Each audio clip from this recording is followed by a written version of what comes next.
you, Caleb. And now our main speaker for tonight is Charlie.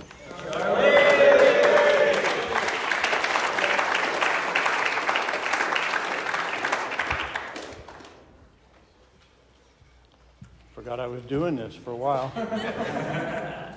I'm Charlie Hill. I'm an alcoholic. Can you hear me okay? All right. That's too bad. I had a lot of newcomers here. Let me get the stats out of the way. I got a sober date of November 19th, 1979.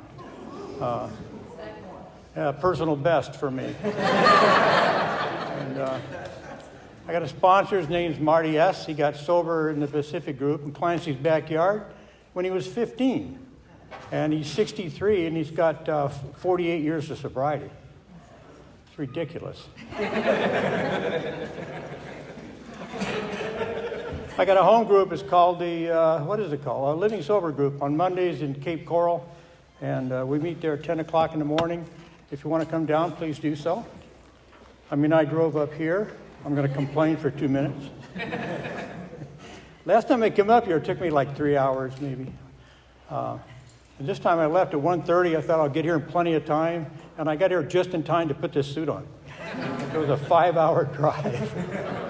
And it looks like I'm speaking for about 34 minutes. We go to 8:15. Oh, good. Well, then I can tell you the whole story.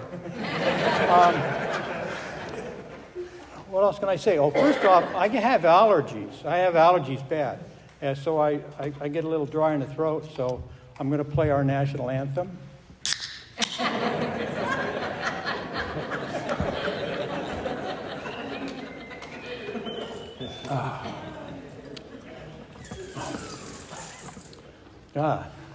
This is a great group.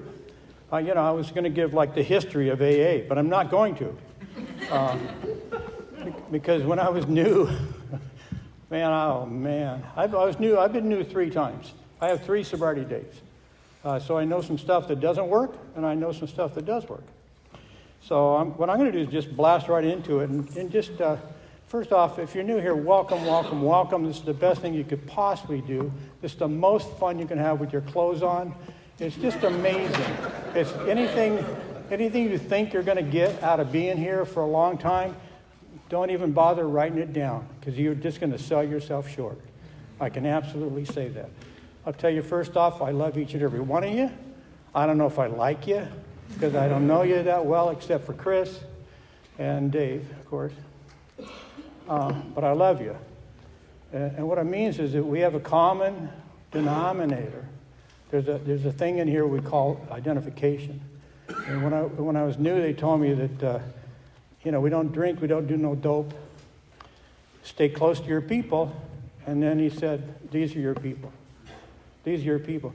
These are the only people that understand me.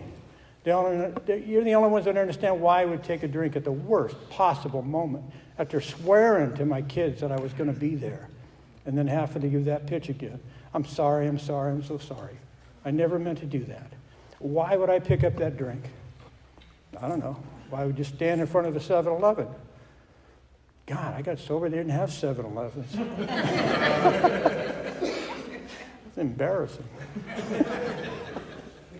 So, what I'm going to do is tell you, let's see what I got. I got about 15 minutes each of what it was like, what happened, and what it's like now. And hopefully you'll get something from that. If not, come back next week. There'll be a better speaker. I live in Bokeelia. Who knows where Bokeelia is? Oh, yeah, you've been there. You sleep with me. But other than that, nobody knows where it is.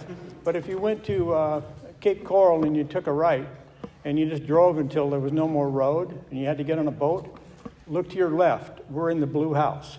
So, we live on an island. We have a 4-way stop sign. And that's it. It's called Pine Island, but when I say Pine Island, everybody reverts to that trailer parky thing north of here. And they wonder why I live there. But you've been there. It's a pretty neat place. I was born at a very early age. I was born in Compton, California. Anybody know where Compton is? Yeah. Okay, so what was I doing in Compton, right?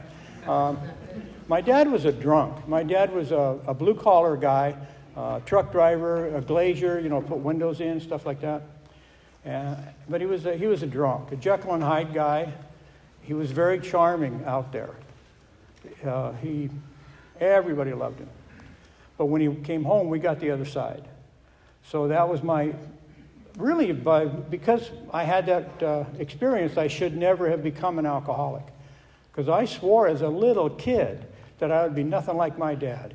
My dad used to beat my mom, scare us kids, and never got home with a paycheck unless there was some trickery involved by my mom. My mom was Al-Anon. These are names I'm going to tell you, the guys that are new, you might look them up, but my mom met Elsa Chamberlain in 1947, and she was trying to get my dad sober. Elsa Chamberlain was married to Chuck Chamberlain. You may know from a new pair of glasses. Chuck Chamberlain was my grand sponsor. So my mom tried everything to get my dad sober. And my dad really wanted to get sober, I could tell. Later on, I could tell. When I was a kid, I couldn't tell. But he just couldn't do it. And he would come to AA, and he would make fun of everything. He was very clever. And he would make jokes. And like, well, Bob got drunk again, and they're all tore up. And, he was convincing my mom that you actually gave the newcomer Seconal, to get over the discomfort of not drinking. Until she talked that over with Elsa. But he couldn't get sober. He came here from 1947 until 1975. Came to thousands of Alcoholics Anonymous meetings, and he died on the streets, across the street from the Salvation Army in North Las Vegas. Never got more than 90 days sober. There wasn't enough people to carry the casket. Coming to AA isn't the end of it. Something has to happen in here. I'm just trying to cheer up the newcomers.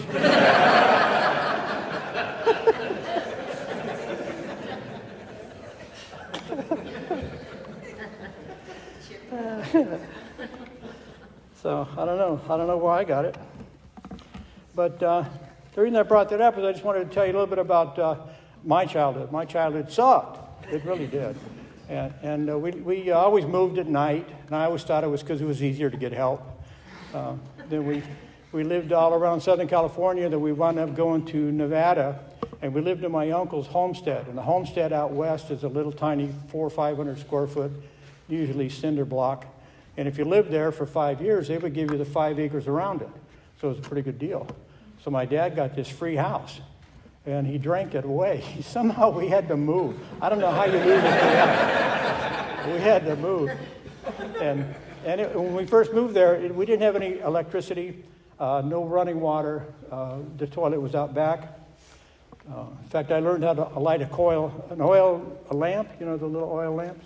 I could light those when I was 6 years old. We had blankets up inside to have a little privacy because we had no interior walls. So we weren't broke. We were poor. I didn't care, though, because it was so great living out in the desert, way outside of Las Vegas. You could go out the back door and go for 20 miles in any direction and chase snakes and tarantulas and whatnot. It was like so cool for a 6 and 8 year old kid. I was 6, my sister was 8. And we had just such a great time until I went to school. And then I went to school, and I didn't know I was poor until I went to school. And they told me, they let me know that you live where? And then they asked me questions that I knew I wasn't like them, because they would say things like, oh, how about coming over for a sleepover? I'm thinking, man, that's what I'm going to do. Hey, come on over for a sleepover. And I don't know what my dad's going to be like, though. Because my sister and I would listen for the sound of the way he came into the driveway. And we could tell if we were going to go out and greet him or if we were going to make ourselves scarce. And I'm just thinking about, I should have brought half the class out there just to teach them. They had houses with walls and toilets. And anyway, so I felt different. I felt different because I was different. I didn't fit in. And I wanted so bad to fit in, so I started watching what people did. And what I did was I watched you, and I figured out what should I do so that you will like me. And I lived my life like that until I was 5 years sober. I just became a chameleon. Whatever I thought worked, that's what I did. And it did okay for me. When my dad lost the free house, we wound up moving to a place in North Las Vegas on Donna Street. And if you look it up, they actually had some National Geographic episodes about that street called the Gangs of Donna Street. It was like a really, really tough neighborhood. And everybody was tough, except me. I was not tough. The girls were tough. I mean, they were so tough, but they were stupid. No, they really were. The Donna Street gang robbed a casino, and nobody wore a disguise. Right? So an hour later, they rounded them all up. No, they didn't get to spend the money, you know. But they were tough, and they would always try to catch me and beat me up because I wasn't a very good fighter. But I was quick, and I was quick. At Rancho High School, I had the second fastest time in Rancho High School at 220, 440, and 880. And there was only one guy that outrun me, and that was Bucci Carter, and I made friends with Bucci Carter, and nobody else, no way. And I was just afraid all the time. I was always waiting. These guys would sneak up on me and blindside me. And in case you don't know it, you can be undefeated from the blind side. You know, if nobody knows there's a fight going on, it's kind of over when it starts. You know? So how did I get past that? I had a drink. Man, I wish I'd had that drink when I was 5, because I could have used it then.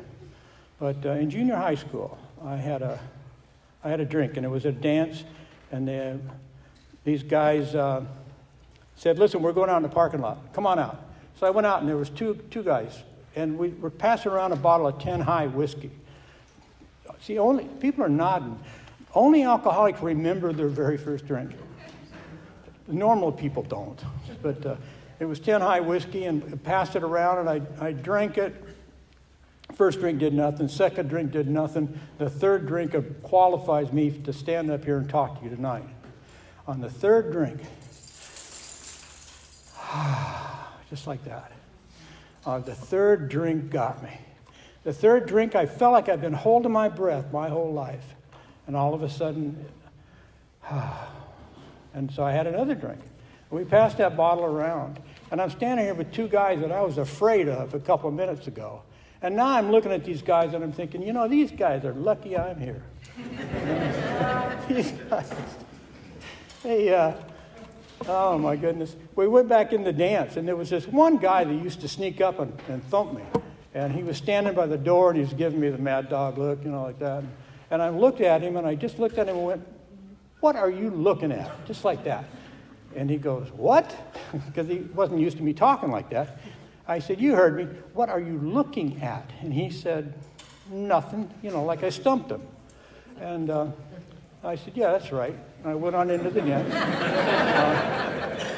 Now, don't get me wrong. I wasn't delusional. I knew I couldn't beat this guy up. He could have beat me to death. Thank you. But that wasn't the point. I wasn't afraid of him. I wasn't afraid of him. You know what I'm talking about? I was afraid, and then a half hour later, I was not afraid.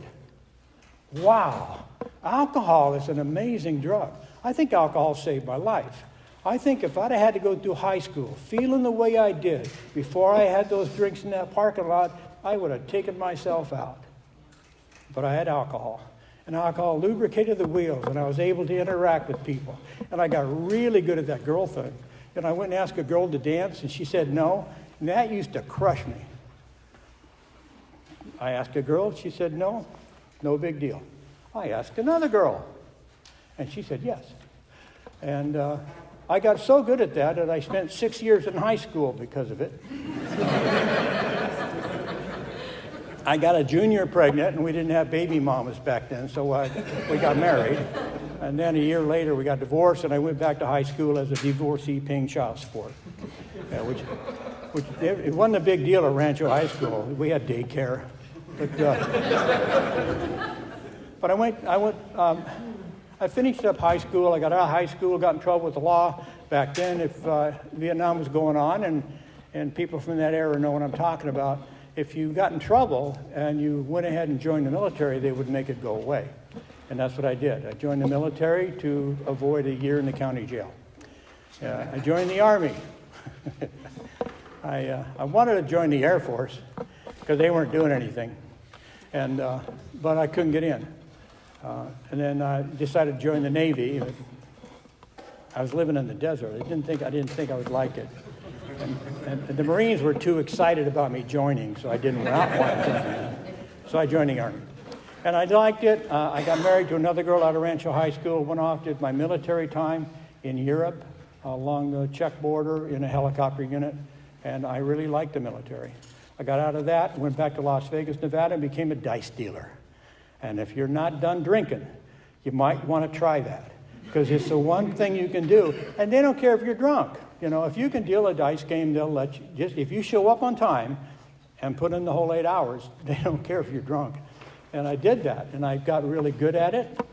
I broke in downtown, making very little money, and eventually I wound up. Let me see if there's a balance there. Stay. I wound up at the Aladdin Hotel at the Inn making nothing but money, and I squandered it all and got myself here.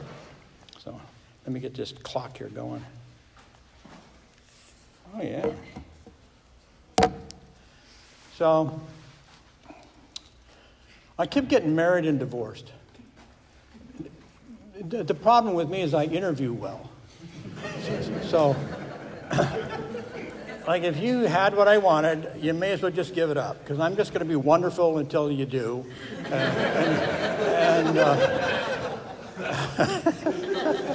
And then you take me home, and I get you to marry me, because in Vegas that means you're really serious. And then 3 months later, you realize you married the wrong guy. And that's how my relationships went for a long time. So I was on wife number 3 when I got to Alcoholics Anonymous.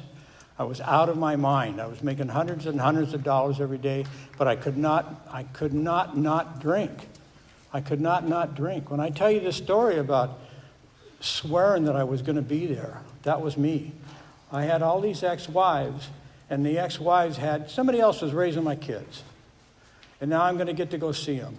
But I would say I'm going to go see them, and I would not show up. And the ex-wives all got together, and they said, no more. No more. You break these kids' heart. They go to stand at the glass and wait for you to show up, because you said you led them, you're going to be there for the birthday, and you're not there. So no more. So I was no longer allowed to show up for Thanksgivings or Christmas, and I was not... I got to bring them gifts when I showed up, but I was not I didn't get an invitation to any birthdays or anything like that. So that was me. And if you're relatively new, you may know what I'm talking about there. I don't know, I made the people I loved uncomfortable when I showed up.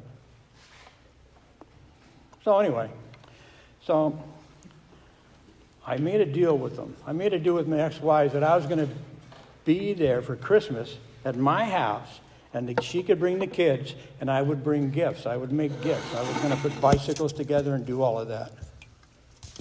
Oh, thank you. Wow, are you an Al-Anon?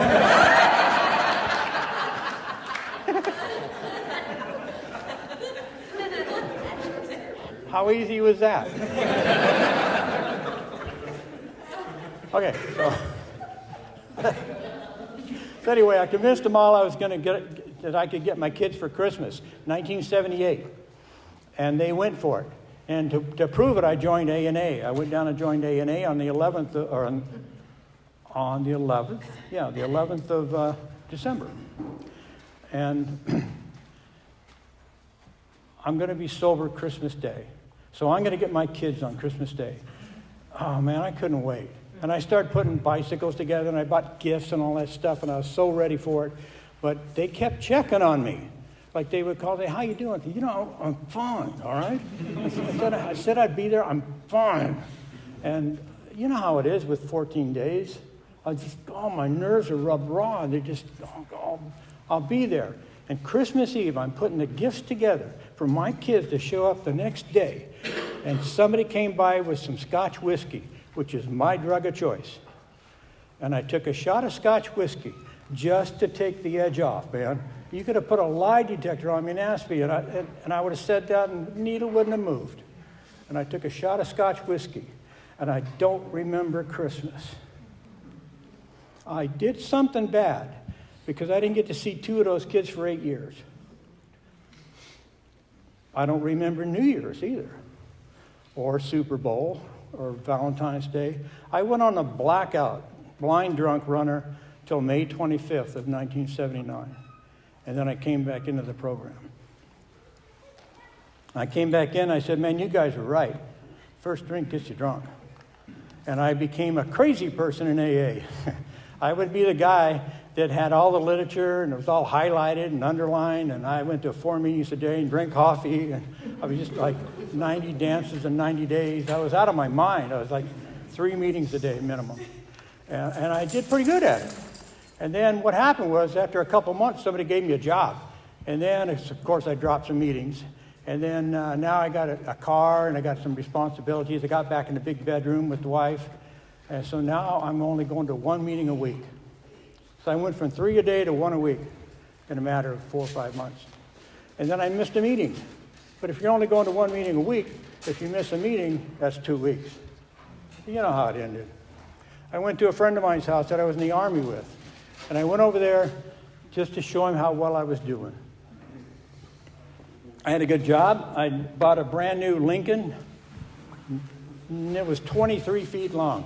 You had to look at it twice to see the whole thing. It was brown on brown with wire rims and a moonroof and all that, you know. And I had a gold watch, bought a gold watch. And I went over there, and he said, how you doing? This is an Army buddy. He said, how you doing? Last time he saw me, I was drunk. And I said, I'm doing great. I'm sober now. He said, that's great. And I showed him my car, showed him my watch. And then he says, you want to do some drugs? And see, I thought somewhere in the back of my mind was a little guy that would sit with me, and he'd say, I'm not an alcoholic. I think I'm a drug addict. For one thing, it sounds cooler. More modern, you know. So somewhere there was that guy in the back of my mind. So when he said, hey, you want to get high? I said, nope, don't do that anymore. And he says, well, how about some wine? How about a little wine? And I said, well, what kind of wine? You know. And it was a Leapfrog milk. It was pretty decent.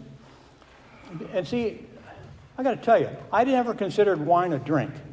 Wine is not a drink. Unless you get the one where you screw the top off, right? And it's never seen a grape. That's a drink, the turbo wine.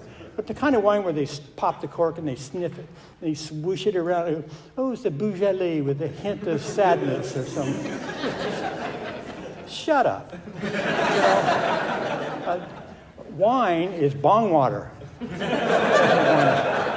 So anyway, so he got this half a glass of wine. He's going to toast this. It was my 31st birthday, and he's going to toast my 31st birthday with a glass. I got my pinky out with a glass of wine, and he starts to fill up the glass, and I stop him at a half a glass. Right, the first drink gets you drunk.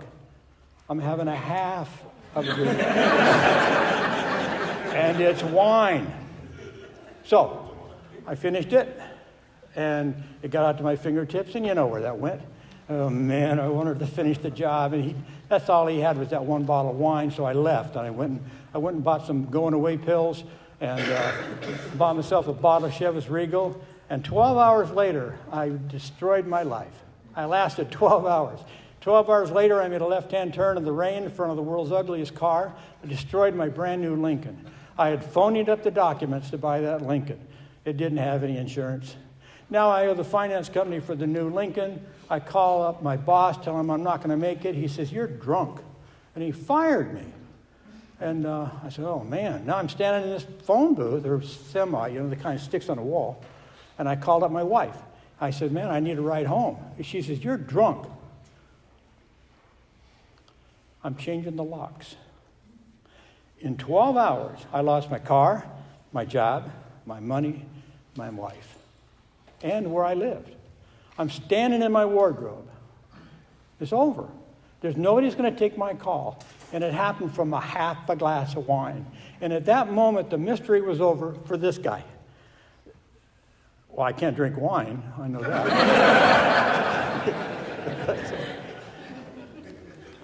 I can't drink.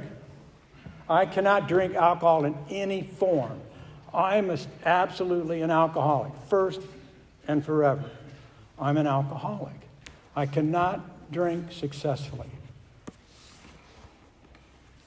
Life got a lot easier after that. It's like I drew a line in the sand. What my sweetheart says is, you need to, because I listen when she's talking to her sponsees. She says, you need to come all the way in and sit all the way down. And that's what I did. At that moment, I came into Alcoholics Anonymous, I sat in the chair, and I wasn't on the edge of the chair. I wasn't thinking about how I was going to get out. I wasn't looking for any loopholes. I was an alcoholic, and I was sitting in my chair that I paid very dearly for, and nobody's going to run me out. Not taking a drink became the most important thing in my life. It became more important to me, and is today, than my kids, Irene, my job, my health, my house, because none of those things will keep me sober, but any one of them could get me drunk. Any one of them. And if I take a drink, they all go away anyway. So, oh man, life got so simple. I only got one thing to do, not drink. If my head hits the pillow tonight and I haven't had a drink, I win. I win. And if you're brand new here and you do that, we are on an equal footing. Because the newest guy's here. I'm one drink away from having you as a sponsor. That terrifies me.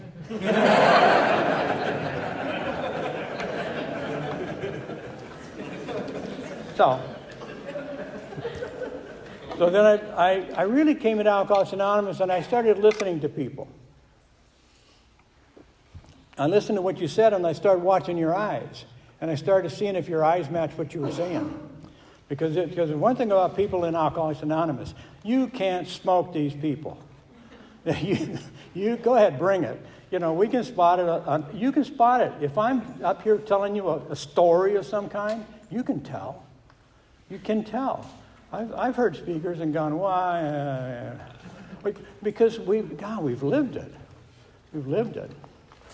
I'm amazed we fall for anything. But we do sometimes. So I started going to Alcoholics Anonymous in Las Vegas. I got very lucky. I had Dick Tucson as a sponsor, and he was a bartender. And I was a dice dealer. And he knew exactly what I was thinking, and he could tell what I was thinking. For instance, I used to go to a meeting on Saturday mornings. And this meeting was at the Triangle Club in Las Vegas on Annie Oakley. And it had a swimming pool in the backyard. And on Saturday mornings, we had a newcomer meeting. And we would all get in the shallow end of the pool in our trunks and bikinis. I wore the trunks. And we would have a newcomers meeting. And afterwards, we'd all hug. Because holding hands is lame, we would hug. And there's cocktail waitresses and 21 dealers and stripper girls. And I'm thinking, I could do this. I could do this. So Dick catches me doing that, and he goes, hey, come on, we're going downtown. We went down to the TIE club, Take It Easy Club, and which was a great club. We went in there, and it was smoke, down to here. All these old people, really old people. And I go in there with Dick, and that's just all it was old people. And do you want what we have? No. But they were talking. They didn't make any sense when they talked. Hey, how you doing, kid? Well, I think my wife's sleeping with the neighbor. Wow, keep coming back.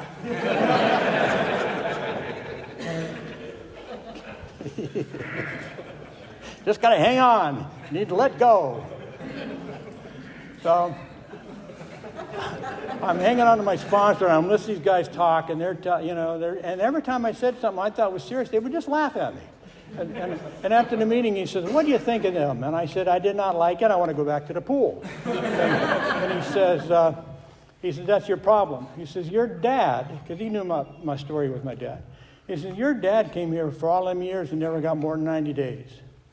Because he knew how to quit drinking. He didn't know how to not drink again. He knew how to quit. He quit over and over and over. He knew how to quit and didn't know how to not drink. And that was me. I was on my third sobriety date. He says, you need to find something you like about those old timers. Because you don't like those old timers, and with that kind of an attitude, you're never going to be one. And he said, why don't you adopt an old timer? I don't understand where sponsors get these ideas, He says, I want you to adopt an old timer. So I went to a meeting that had a bunch of old timers, and I picked this guy out. His name was Sanford Chernin. And he had a pork pie hat, which is from the ska bands, which is, none of you guys know that. But he was hilarious. He would say things like, I can hardly wait to hear what I'm going to say. And I thought that was so funny. And he said, my goal in Alcoholics Anonymous is to become transparent. And I had no idea what that meant either. But I decided to talk to him. If maybe this was the one I could adopt. And so I sat down with him at a table like that, only it was wood, after the meeting. And I said, how can you say you can hardly wait to hear what you're going to say? He said, because I don't want to be thinking about what I'm going to say while I'm listening to you. Because I can't hear you. I'm just thinking about how I'm going to piggyback on what you're saying, on what I'm going to say. And I thought, well, that makes perfect sense. I said, what about the transparency thing? And he says, that's my goal in Alcoholics Anonymous. I want to become transparent. Whatever impression of you I have has to be the right impression. And whatever impression you have of me is the right impression. And I don't want to do anything to change that. Whatever impression you have of me is the right impression. And if you like me, it's because you like me. Not because you like something I'm trying to be, because I think that's what you like. Because that's how I did every relationship before I got in these doors. They were all like that. So I got a lot of ex-wives that will attest to that. And then, I never had long-term relationships because of that. That people would get to know me and I would be how I thought they would want me to be. And then eventually they'd find out that I'm not that guy. And then the relationship's over. I have to go start another one. So, God, I don't understand that. I just don't understand that. I've been very lucky to have those guys as sponsors and mentors. And some of the guys I had, Clancy was my sponsor for a while, which was hard work. And I had a guy named Dave Hamsey who was a heavyweight boxer, which is why I'm with Irene. I'll tell that story next. And God just had some really great sponsors. And I really believe that for a sponsorship is that I need to hear what I'm thinking out loud. That's why I need a sponsor. Because I don't think Marty knows any more than I do. But when I call him up and tell him what I'm thinking, I get to hear what I'm thinking out loud. And sometimes I change my mind. So I had 6 months sober, and I got a chance to go to Idaho to get into the mining business. And I went to my sponsor, and I figured he would tell me that I shouldn't go to Idaho because I only had 6 months sober. But I lived in Las Vegas from 1954 till 1980. So everybody I knew wanted to get me loaded. So when I told him I had this chance to go to Idaho, he goes, do you know anybody in Idaho? And I said, no, I don't. He said, you should go to Idaho. And he even set it up for me. We called up Twin Falls, and we got the name. I was living in this little tiny town. It was in the mining camps. I was in the mining camps. But there was this little tiny town, and there was an AA guy there. So he was my contact. And when I got there, I went over right next door to where we were staying, is where he was. And I went over there. First thing, I got a white-on-white Lincoln at that time. I was a pit boss in Vegas. And I gave away all my suits. I bought a mining outfit at Kmart, and I went up to Idaho. And I wheeled into next door to this guy, and I went over and knocked on the door. And he answered the door like this. And he had this hand behind his back. I know what that means. He goes, yeah, what do you want? I go, are you an AA, friend of Bill's? He goes, yes. I said, well, you're my contact here. And he goes, oh, that's great. Come on in. And we go in and sit down. He puts the pistol on the end table. And turns out he had gotten in trouble with a mob girl in Vegas. And I show up at his door in a white-on-white Lincoln, you know. So he thinks that I'm there to whack him. I was there for 4 years, and he never talked to me without a weapon within He'd always show me his weapon before we talked. So I said, well, this ain't going to work. So I found a meeting. It was 45 miles away. It was in Ketchum, Idaho. And I went there, and there was one guy there, and it was we had a table like that, and he was listening to a tape. There was nobody else, just him and a tape. And he says, are you an alcoholic? I go, yeah. He goes, great. And we sit down and we talk. We each had to limit our shares to 30 minutes because there was only 2 of them. And he gave me he had the best story. He was in the mines, but he was the guy that owned the bar right outside the mine. He made more money than we did. And just a great AA story about how he got sober and straightened out his life, and his kids talked to him and everything. You've heard him around here. And then he asked me my story. And I told him inadvertently that I had smoked some pot in high school. And I got to tell you, I hated pot. I'm not a spokesperson for it. It made me stupid, hungry, and paranoid, and I hated it. But it was good for the interview process with women. So I always had some. And it was like saying I went bowling. And he goes like this. He goes, hold it right there, buddy. We don't talk about that around here. And I'm looking around. It's him and I, you know. But he didn't like me. And I know he didn't like me because he started another meeting.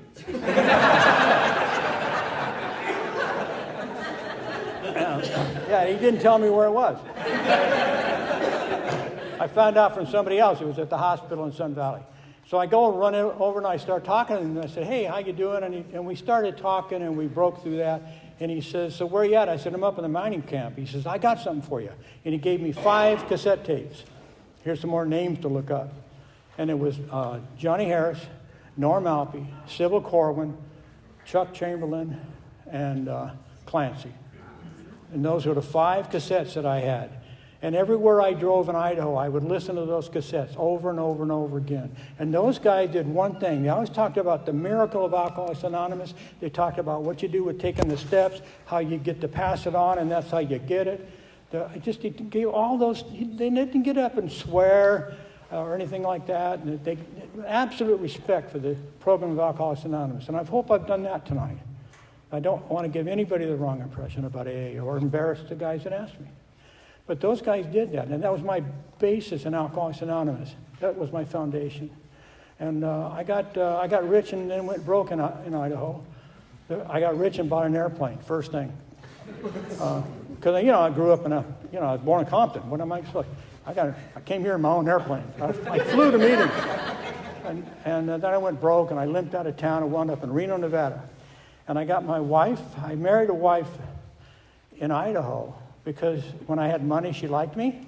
And then I went broke, so I said, will you marry me? Because that would prove if she liked me. and she did, and bless her heart, she did not deserve what she got. And of all 4 wives, Irene's met 3 of them. Yeah. And all of those women were perfectly fine when I met them. And then when I left, I needed to leave because they were going to kill me. And I was the only common denominator. Those women were just fine when I met them. And sometimes my guys do something like, well, that bee, she's doing this or that. I go, oh, stop right there. Is that the pitch you gave her when you married her? I loved every one of them. So I started cheating on her. I got to Reno and I started cheating on her. And I started behaving just like I was almost 5 years sober. And I was behaving like somebody who never saw an AA hall. I don't know how it happened. Well, I know intellectually how it happened. It was instant gratification. But I had a problem because I couldn't go to meetings and tell people. I couldn't tell the truth in Alcoholics Anonymous meetings. And I was going to drink. And I got so close that I had a glass of champagne right to here and was going to drink it. And the only reason I did it was I saw my reflection in a mirror. And I dropped the champagne glass into the trash and I got out of there. Dave Hamza was a heavyweight boxer. He fought Ezzard Charles, the heavyweight champion of the world. And he went the distance with him. He didn't win, but he went the distance with the guy. So he was a real boxer. And he meets me for the first time, and he walks up to me, and he looks at me, and he goes, "You're Charlie Hill, aren't you?" I go, "Yeah." He goes, "It looks like he had a baseball cap like that, and he would put the baseball cap right near your forehead and look at your eye like that." And he said, "Will the real Charlie Hill please come out of there?" And I pushed him, which was the wrong move. I didn't know he was a boxer. So a real short scuffle. Anyway, the next day I went looking for him, because here's what I was doing. And I hope you'll invite me back when you find out what kind of person I am. But I was seeing 6 women while I was married. And wow. And that's well, for the newcomers, this is 40 or some years ago. I was a much more marketable product, and I had a lot more energy. But I was juggling these women, and I was married. And it was killing me inside. It was killing me inside. And I didn't have anybody I could talk to. And Dave picked that up just like that. And he said, let's go have some coffee. And we went and had coffee. And he said, "Well, tell me what's going on with you." And I told him about these women. And he said, "You want me to sponsor you?" And I was so terrified of drinking. I kept thinking about my dad. Very sad for him. And I said, "Yes." He said, "Well, ask me." I said, "Will you sponsor me?" And he said, "Are you willing to go to any lengths to beat alcohol?" And I said, "Yes." And he said, "Can you follow us in simple direction?" I said, "Yes." He said, "Great, let's talk about these women." And we put their names down. And he says, "Well, okay, I'll sponsor you if you'll tell them all the truth today." It's like 2 p.m, right? And I said, "I can do that. I can do that." Because I knew I was doomed if I did not. And he says, "You're not having an affair. You're exhibiting serial behavior. And these women deserve to know what they're dealing with." He says, "Oh, Les, what are you going to tell them?" And I said, "Well, I met a girl. She's a lot like you. And one thing led to another." He goes, "What are you talking about?" He said, "Tell me the truth. Tell me the truth." And I said, "Okay, well, we're working late, several nights in a row." And he said, "What are you talking about? Can you tell the truth? Can you literally tell me in one sentence the truth?" So he helped me. And on this napkin he wrote down, "I'm sleeping with other women." I go, "Yeah, that's true." Second line, "Sometimes the same day that I'm with you." And I said, "Yeah, that's true." And he said, last sentence was, "I've been lying to you. I've been lying to you." And I said, "Yeah, that's true." And he's looking at the napkin, and he says, "That ought to do it." And he handed me the napkin. And he said, "Go and tell these women the truth, or don't talk to me again." And I did. I went around and I told all those women the truth. And I remember the first girl I went to, I knocked on the door.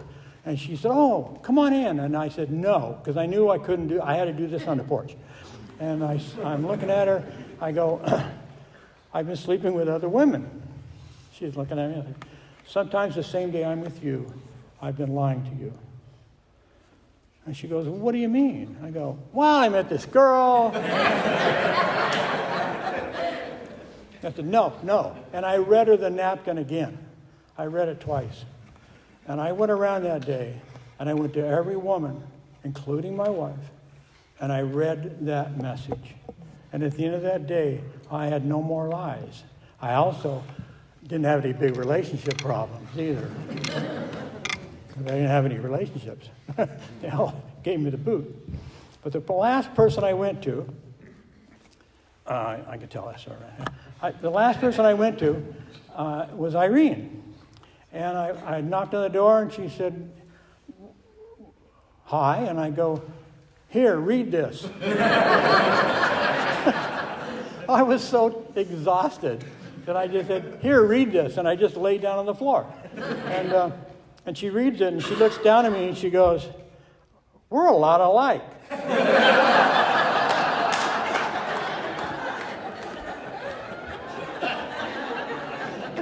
I was like, I was shocked, you know. I mean, I thought I was the only one with all of them, right? And I was so tired I stayed there. And that was 42 years ago. And I'm still with her, with Irene.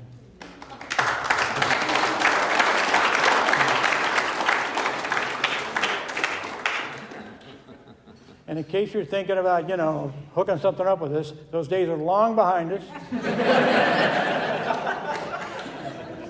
And we have had absolutely a wonderful life. And you're looking at a guy who got married and divorced before he got out of high school. And I've been with the same woman in a monogamous relationship. She's the love of my life because of Alcoholics Anonymous. Thanks.